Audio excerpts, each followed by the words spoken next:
आणि एक खरं सांगा, हे आपण जे कमवलं आहे ना एवढे पप्प्या गुड्डी बंटी सुट्टी फ्रीज कूलर गॅस लाईटर बनणं सगळी हिटर पेटर एअर वापे चिंगड्या कांदे गोण्या बकरा लाटणे बळबट बुकणी संडास बाथरूम किचन ओटा बेड शिजवा नळ्या नळ्या खांड खुंड यातलं काही नाही. आपली टोटल इस्टेट लिहून घ्या. पावशे सुतळे हातपाव गुलाल 3.5 बांबू 1 रुपया 1 मडका 2.5 मन सरपण 2 किलो मुरमुरे आणि 1.5 टोटल बिल 232 रुपये 35 पैसे. जाळा कवाय बिल. तो जर ह्याच लॉटमध्ये सापडला तर जाळायलाही तुमच्याकडे नाही. काही नाही महाराज, आपण फक्त ममत्व जोडून घेतलंय. तुम्ही एक बसलेली माणसं मला सांगा काय आपला ह्या जगाताशी संबंध आहे? काही नाही. पण आपण मी ना गुंतवून घेतलंय. मी आणि तुम्ही मी सगळे मी माझं म्हणल्यामुळं लाईट बिल भरायची पाळी आली घराचं आपलं दर बिल माझं नाही. हे मदतीस्तव झाले परी मी नाही केले. 3रा अध्याय. हे मी केलं नाही नाही. मग आता तुकाराम महाराजांना पडला देहाचा विसर आणि मग तुकाराम महाराज म्हणले बस आज माझ्या जन्माचं काय झालं? जन्म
त्यांनी अनुग्रह दिला. बाग शुद्ध दशमीला रामकृष्णाने मंत्र दिला. देहाचा विसर पडला आणि त्या दिवशी माझ्या जन्माची सफलता झाली. याचा अर्थ मला गुरु भेटत नाही तोपर्यंत मी देवच होणार नाही आणि देव मला भेटत नाही तर माझ्या जगण्यात काही मजाच नाही. आज माझा जन्म सफल झाला.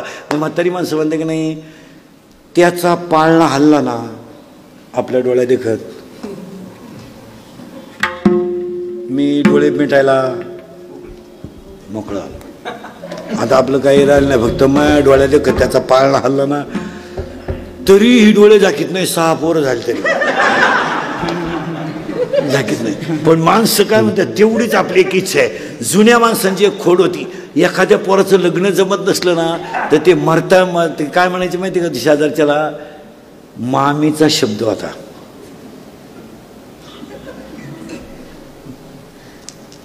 तेवढं जुळून द्या. आणि मामी तर गेली. मामीच्या दाव्याचे नाह्याची पैसे बुडवले दिले नाही. तसं त्याचं वाक्य नाही का तसं माणसं म्हणतात ना तसं इथं घोटाळा असं झालाय. वाक्य नाही का माझा जन्म सफल झाला. जसं राजकारण समाजकारण आणि समाजाची सेवा तसं जर पाहिलं ना महाराज दर्डे साहेबांनी औरंगाबादमध्ये केलेल्या सगळ्या सेवा याच्यात त्यांचा जन्मही सफल झाला आहे. त्यांचा जन्मही सफल झाला. समाजासाठी केलेलं काम अजून लोकांसाठी केलेलं काम. ही लोकमत परिवारावर किती कुटुंब अवलंबून आहे. एवढ्या कुटुंबाच्या गालावर असणारा हसू हा त्यांना आशीर्वाद आहे. हे कधी देणार त्याचे एवढे कर्मचारी असतील त्यांच्या कुटुंबातल्या त्यांच्या कर्मचाऱ्यांच्या घरामधला असणारा आनंद हा सगळा आनंद दर्डा साहेबांना आशीर्वाद देणार आहे. हे कधी ध्यानात ठेवायचं मला. मग माझ्या ज्या हे तसं होतच नाही. आता कुणी काही म्हणल त्याला काय म्हणते काय म्हणते ते चालत नाही. कुणाचा तरी आशीर्वाद. एक वाक्य सांगा तुम्हाला गरीबाच्या गालावरचं हसू श्रीमंताची श्रीमंती वाढवतं. गरीबाच्या गालावर जर आपण हसू आणलं तर ते श्रीमंती वाढवतं. पण आपण काय करतो नेमकं त्यालाच रात्रीचं बघ रे त्यांना. ह्या बिचाऱ्यामुळे एवढ्या लोकपरिवाराच्या सगळ्यांच्या कुटुंबाचा आशीर्वाद ह्या माणसाला मिळणार आहे. यांचं जीवन सफल आहे, मला सफल आहे. दान धर्म लई केल्यानंतर भिंतीवर बोर्ड लागल्याने देव मिळतो असं नाही. दान धर्म तुम्ही कधी ध्यानात ठेवायचं, दान धर्म कसं करा, ज्याला गरज आहे त्याला द्या ना, ज्याला गरज आहे त्याला द्या ना. जो रस्त्यात भिकारी आहे त्यांना द्या, जे खाऊन माझाटले त्यांना काय देते. आणि आपण नेमकं तसंच करतो, घ्या कशाला द्या. महिला मंडळ पटकन उत्तर द्या. आता तुमचा मुलगा आणि जावाई संगत जेवायला बसला,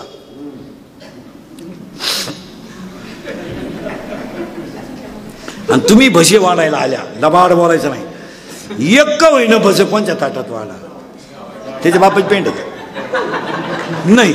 मग का, त्याला गरज नाही ना, ते माझटलं ना, त्याला आपण देतोय ज्याला गरज आहे. आणि कधी ध्यानात ठेवायचं महिला मंडळ, पुरुष मंडळी सुद्धा, 2 रुपये 1 रुपया गरीबाच्या गालावरचा हसू आपल्या घरामध्ये सुखी श्रीमंती आणल्याशिवाय राहणार नाही. मग ह्या माणसाच्या गालावर एवढं तेज कशामुळे, हा सगळ्या कर्मचाऱ्यांचा आशीर्वाद. नाही महाराज, तसंच घडणारच नाही हो. कुणी काही म्हणेल त्याला काय किंमत आहे, कुणी उद्या काही म्हणा असं नाही जमणार. तुकोबरायच्या काळामध्ये जर जनावर ढोरं जरी गेली तर तुकोबरायने गरीबाला दान केलं म्हणून तर जगद्गुरू ठरले. जगद्गुरू का ठरले?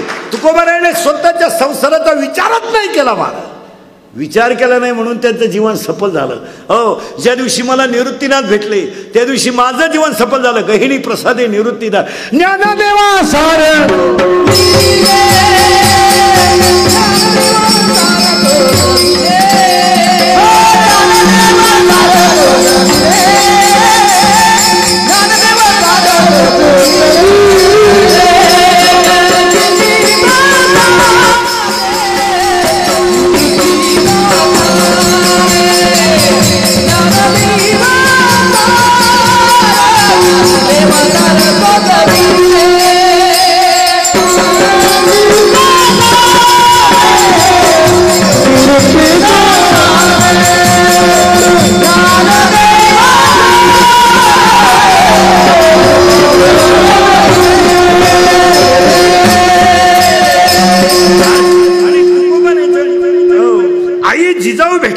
दादोजी कंडेव भेटले म्हणून छत्रपती ठरले.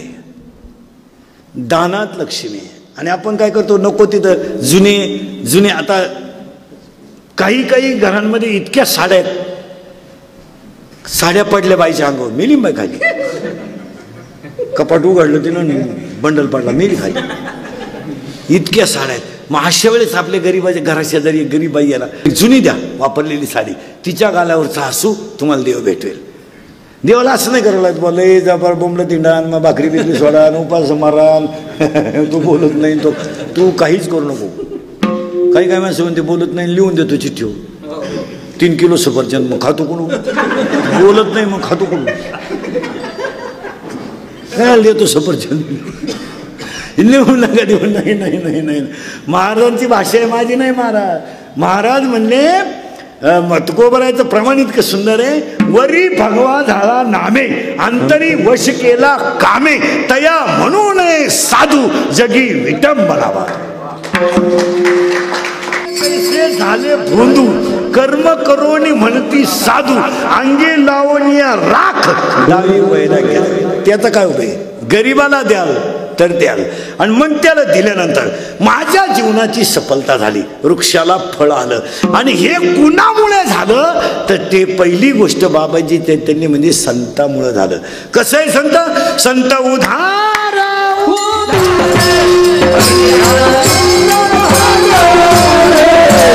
संत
सफल झाली, परमगिंदेशी संवाद. नदी सागराला मिळाली, मिटलं काम. वृक्षाला फळ आलं, मिटलं काम. माझं जीवन सफल झालं, पण संतांशिवाय नाही. हे पहिलं ध्यानात ठेवायचं. आणि संत भेटायला मागच्या जन्मीचं पुण्य असल्याशिवाय नाही, आणि पुण्य हे ताण श्रद्धेशिवाय नाही.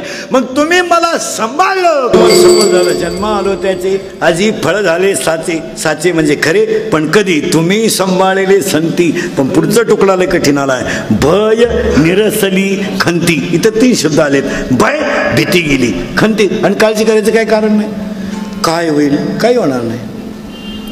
काय घेईल, आजीबाई म्हणते मी गेलो काय होणार नाही. तू जाणं गरजेचं आहे, ते बाकीचं होईल. रामकृष्ण आले गेले ते नाही, जगा का ओसजी पडले जनबळ भर म्हणतील हाय हाय. काही जगाला घेणं नाही महाराज, काही जगाला घेणं नाही. तुम्हाला मला भ्रम झालाय, आणि तुम्ही मी सगळे कशात आहे, भ्रमात आहे, भ्रमात आहे. आपल्याला वाटतं बा आपल्याला पोराला आपण 15,000चा मोबाईल घेऊन दिल्यामुळं आपलं पोरा ऑनलाईन क्लास करतोय.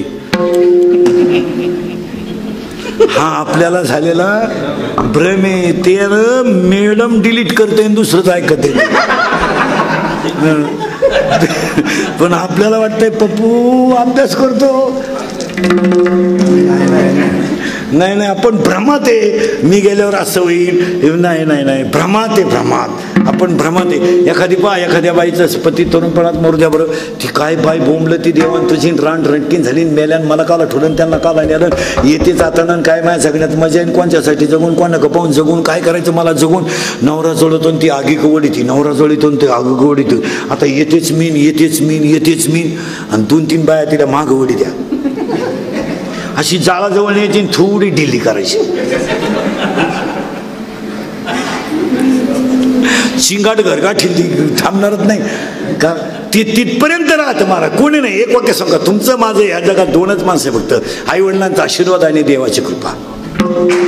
बस, आई वडिलांचा आशीर्वाद आणि देवाची कृपा. बाकी हे भेटलेले हे सगळे लबाड, ही सगळी भामटेची टोळी आहे महाराज. हा नाही, तुम्ही साधी गोष्ट ध्यानात ठेवा. तुमचं माझं रक्ताचं नातं आहे, बहिणीचं. फक्त नकळत बिचाऱ्यावर संकट आलंय, पैसे नाही म्हणून त्याने एका दिवाळीला साडी घेतली नाही.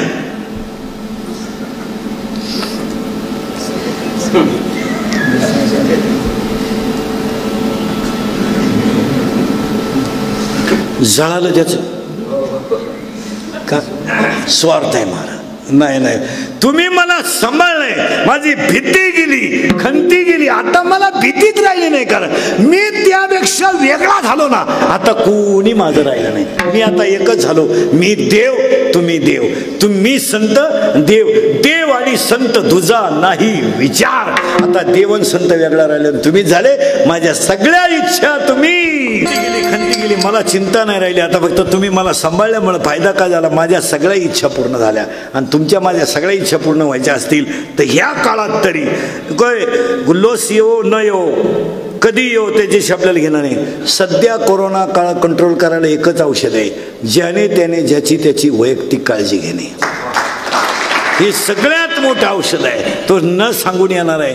बरं, ती आता झाकली 1.25 लाखाची, कधी येईल सांगता येत नाही. आणि महाराज, कोरोना काय आहे हा फक्त ज्याला झाला त्यालाच कळतो, दुसऱ्याचं काम नाही. हे पुस्तकावाल्याने सांगायचं नाही आणि कोणीच सांगायचं नाही. ज्याच्या बितली त्यालाच कळतं. हे सांगून जमणार नाही. मग त्याला एकच काळजी महाराज. दर्डा साहेबांच्या वाढदिवसाला आणि बाबारावांनी आयोजित केलेल्या कार्यक्रमात सोशल डिस्टन्स सगळ्यात महत्त्वाची गोष्ट आहे. मास्क वापरणं सगळ्यात महत्त्वाची गोष्ट आहे. आणि सगळ्यात महत्त्वाची गोष्ट, संपर्क थोडा कमी ठेवा. कोरोनाने किती लोकांना शिकवलं. एक शिकवलं, तुझं कोण आहे तुला झाल्यावर कळल. तुझं ह्या जगात कोण आहे तुला झाल्यावर कळल. आणि दुसरं शिकवलं कोरोनानं, लग्न वेळेत लागले, गपशीप लागली. हो, भामटेवानी लग्न करायची पाळी आली. शेजारच्याला सुद्धा म्हणा माझं हो बामट्यावानी. शेजारचे म्हणले काय हो वाजलं बा सकाळी, मग काय कळलं नाही. हो आता आपण 12चं टायमिंग छापितो, 1:30ला लग्न येतो, पण कोरोनाच्या काळात 6ला लग्न, दिवस उगता सुद्धा. मग पैशाची बचत कोरोनानं शिकवली. आपलं कोण आहे हे कोरोनानं शिकवलं. आणि दुसरी गोष्ट, माझी स्वच्छता मीच केली पाहिजे हे कोरोनाने शिकवलं. कोरोनाने पहिलं शिकवलं तुम्हाला, तुमचं कोणी नाही. 2 पैशाचा वापर, पंक्ती उठायचं कमी करा. कीर्तनकार लोक सांगू सांगू मेले, साधे लग्न करा, साधे लग्न करा, नाही ऐकलं. काय वाजलं झालं सकाळी 15-20 मध्ये करावं लागलं. आणि ह्या गोष्टी का घडतात महाराज, तर त्याला एक देव श्लोकच आहे, यदा यदाय माऊलीची एक ओवी आहे 4थ्या अध्यायात, मी दैत्याची कुळीनाशी, मी साधूचा मान घेऊशी, आणि मग मी होऊन अवतरे. ओवी आहे त्याला. मी अवेकाची काजळी, ठेडून विवेक दीप उजळी. आणि योगिया पाहे, मी तर म्हणतो कोरोना म्हणजे आपल्याला शहाणपणा शिकवण्यासाठी देवाने पाठवलेलं कामच आहे. फक्त आत्ता दादा साहेबांच्या अभिष्टचिंतनाला एवढा मोठा कार्यक्रम या विचारांनी केला ना. वैयक्तिक काळजी घेणं ही काळाची गरज आहे. वैयक्तिक काळजी घेणं काही नाही. आणि परत त्याला औषध महागडं नाही ना. मास्क केवढ्याला आहे? 100 धरा, 100 केवढ्याला आहे? 20 रुपयाला, 50 रुपयाला धरा, 50 रुपयाला धरा. आणि एक सॅनिटायझरची बाटली धरा आणि अंतर ठेवा. पण महाराज आज तरी ही गोष्ट काळाची गरज. अजून थंडी आहे, वाढू शकेल. आता हे अनुमान प्रमाण कोणी सांगेल त्यात काय नाही, पण आपण वैयक्तिक काळजी घेणं काळाची गरज आहे. आणि ही जर घेतली तर मी तर म्हणतो कुणालाच कोरोना होऊ नये, कुणालाच कोरोना होऊ नये. आणि कोरोना मुक्तच माणसं व्हाव्या ह्याचं दर. आणि दर्डा साहेबांनी बी त्यांच्या वाढदिवसाला देवाला सांगावं, देवा माझं आयुष्य आता 68 वर्ष झालंय, वाढदिवस झालाय माझा, माझ्या सगळ्या भक्तांना सुद्धा कोरोना होऊ देऊ नको. मी तर रोजच करतो. नाही, कारण महाराज ते आता तसं राहिलं नाही. माझ्या सगळ्या इच्छा तुकाराम महाराज म्हणतात पूर्ण झाल्या. कधी झाल्या? आज तुमच्या माझ्या सगळ्या इच्छा पूर्ण. महाराज मरायचं म्हणतो आपण महाराज, पण आयुष्य थोडं जेवढं आहे तेवढं तर भोगावंच लागणार आहे. त्याला तर काही सुटका नाही, भोगावं तर लागणारच ना. मग ते तसं भोगण्यापेक्षा किती वाईट आहे महाराज. जर झाला कधी, प्रेत घरी देत नाही, जाळायचं नाही, शेवटचं मुख पाहायचं नाही, काही नाही, काही नाही. मग त्याच्यापेक्षा माणूस जर स्वतःची काळजी स्वतः घेतली, अंतर ठेवलं, मास्क वापरलं, सॅनिटायझर वापरलं, आणि वैयक्तिक गर्दीत जायचं टाळत ना, काय फरक पडलाय. पण त्या गर्दीत जायचं जर टाळलं तर ते एक दिवस तुमच्या माझ्या सगळ्या इच्छा पूर्ण होतील का कोरोनाही गायब होईल. गायब होईल. आणि तो व्हायलाच पाहिजे. आणि ते माझ्या इच्छा पूर्ण झाल्या. आणि सगळ्या इच्छा पूर्ण झाल्यामुळं जगाला खाणारा काळ सुद्धा आता मला भीतीच राहिली नाही. ज्ञानोबा राहायला न्यायला आलेल्या काळाला 3 भावांनी 2-2 वर्ष परत पाठवलं. तुकोबा रायने काळावर उडी मारून वैकुंठ गमन केलं. तुम्हाला काळ जिंकायचा असेल तर जगातलं सगळ्यात मोठं दुःख आहे जन्म आणि मृत्यू. पण ज्याच्याकडे भजन आहे त्याला काळही काही करू शकत नाही. तुका म्हणे काळ करू न शके बळ. कारण काय? तुका म्हणे बळी जीव दिला पायात. काय नाही, आता काळ काहीच करू शकत नाही. काळाला जर परत पाठवायचं असेल, मरण ते काय माणसं उतटल्यावर म्हणतात कधी मारायचे ते आल्यावर कळलं. हा, तशी कधी मारायचे. काळाला घाबरायचं असेल तर आता आपल्याला काही गोष्टीचे पथ्य पाळले पाहिजे. आणि ते पथ्य पाळत असताना या माणसाचा एक विचार करा महाराज. आता दर्डा साहेबांनी, बबनरावांनी 22 वर्ष तुमची सेवा केली. तुमची सेवाशी एवढी मोठी सेवा केली ना. आता दर्डा साहेबांनी बबनरावांचे चिरंजीव बिरंजीव यांना एक चांगलं दणकून काम करून दिलं पाहिजे. हां, पप्पुईतासाठी. हां, आणि दर्डा साहेब खरं सांगतो, शब्दात सांगता येणार नाही, पण तुमच्यावर या माणसांचं वेगळंच प्रेम आहे. ते शब्दात सांगता नाही. आणि ते प्रेम असंच राहिलं पाहिजे महाराज. आज माणसं कुणी कुणाचं राहिलं नाही, बापाचं माणसं राहिली नाहीत महाराज, पण तुमच्यावर इतकं प्रेम आहे. त्या माणसाने ह्या कालावधीमध्ये एवढा मोठा कार्यक्रम होणार नाही तरी त्या बिचाऱ्याने एवढं नियोजन धावपळीत केलं. हे तुमच्या प्रेमाचं प्रतीक आहे. नाही तर यंदा मी म्हणत होतो 22 वर्षात खाडं होईल, पण नाही झालं. हां, आणि मग या कुटुंबाला सगळ्यांना परमेश्वर उदंड आयुष्य देतो. दर्डा साहेबांना सगळ्यांना उदंड आयुष्य देतो. एकदा प्रेमानं भजन करा.